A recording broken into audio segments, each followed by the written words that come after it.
শেখ খুনি হাসিনার নির্দেশে গত 16 বছর ধরে এদেশে গুম, খুন, জুলুম, অত্যাচার, নির্যাতন এবং দুর্নীতি কথা বলে দুর্নীতি দমন কমিশন দিয়ে এদেশের কৃষক, শ্রমিক, মেহনতি জনতার কর্মের পরিবেশ সৃষ্টিকারী ডেস্টিনি গ্রুপের প্রতিষ্ঠাতা অন্যতম পরিচালক ডক্টর মোহাম্মদ রফিকুল আমিন ও মোহাম্মদ হোসেন সহ এদেশে অসংখ্য শিল্প প্রতিষ্ঠান, কারখানার উপর তারা যে অন্যায় জুলুম অত্যাচার করে বন্ধ করে দিয়েছিল এবং তাদের কাছে অন্যায়ভাবে চাঁদা দাবি করেছিল, তার পরিপ্রেক্ষিতে তাদেরকে বিভিন্ন মামলা হামলা দিয়ে দীর্ঘ 16টি বছর তারা সহ অন্যান্য প্রতিষ্ঠানকে বন্দী করেছিল অথবা বন্ধ করে দিয়েছিল।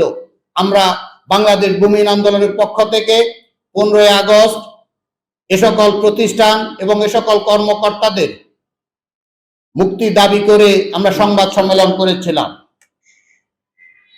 আজ 11ই মার্চ 2025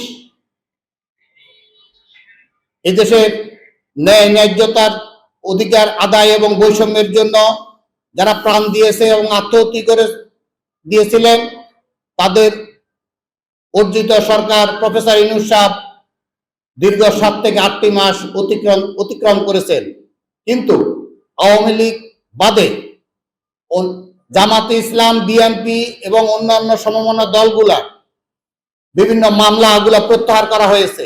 কিন্তু আমরা যে বৈষম্যের কথা বারবার বলছি, দেশের যে সকল শিল্প কারখানা মালিক অথবা কর্মের পরিবেশ সৃষ্টির জন্য ডক্টর মোহাম্মদ রফিকুল আমিন সহ ডেস্টিনিকে যে বন্দী করেছে বা অথবা মামলা দিয়েছে, তাদের মামলাগুলো জজ কোর্ট, হাইকোর্ট এবং সুপ্রিম কোর্টে এখন পর্যন্ত প্রত্যাহার করার কোনো উদ্যোগ সরকার নেয় নাই।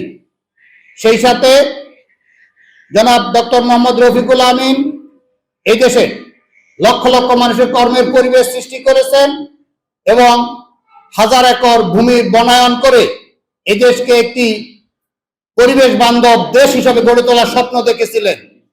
তার এই স্বপ্নকে, তার এই চিন্তাকে সমূলে নির্মূল করে দিয়েছেন ফ্যাসিস্ট খুনি হাসিনা ও মেজর তার তথাকথিত প্রতিরক্ষা উপদেষ্টা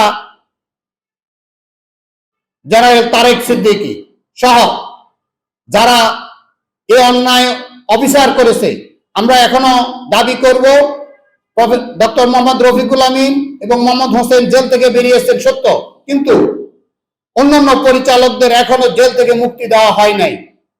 আমরা চাষী মজদুর সংগ্রাম পরিষদের পক্ষ থেকে এবং বাংলাদেশ ভূমিহীন আন্দোলনের পক্ষ থেকে জোর দাবি করব, অন্যান্য রাজনৈতিক দলের মামলা যদি প্রত্যাহার হয়, কেন প্রত্যাহার হচ্ছে? তাদের উপর অন্যায় জুলুম করেছে শেখ হাসিনা এবং বিডিআর এর উপর যে জুলুম অন্যায় করেছে, বিডিআর এর যে সকল বিডিআর সদস্য তাদেরকে মুক্তি দিয়েছে, জামিন দিয়েছে এবং তাদের মামলা প্রত্যাহারের উদ্যোগ নিচ্ছে। আমরা সেই সাথে দাবি করব ডেস্টিনি গ্রুপ এবং ডক্টর রফিকুল আমিন, মোহাম্মদ হোসেন সহ এদের মামলাগুলো জজ কোর্ট, হাইকোর্ট এবং উচ্চ আদালতে যে আছে এই মামলাগুলো যেন অনতিবিলম্বে প্রত্যাহার করা হয়। কারণ আমরা কেন প্রত্যাহার দাবি করছি? কারণ তাদের উপর জুলুম হয়েছে, অন্যায় হয়েছে। এবং এই কথা পরিষ্কার করে বলতে চাই, ডক্টর প্রফেসর ইউনূস তিনি এই দেশের সম্পদ, তিনি এই দেশের মাটি মানুষের জন্য কাজ করেছেন, কিন্তু তার উপর যে জুলুম, অন্যায়, অত্যাচার করা হয়েছে প্রফেসর ইউনূস প্রধান উপদেষ্টা তিনি ভালোভাবেই জানেন। কিন্তু ঠিক তদ্রূপ ডক্টর রফিকুল আমিনের উপর একই ষড়যন্ত্র চক্রান্ত করেছে রাষ্ট্র এবং ফ্যাসিস্ট খুনি হাসিনা।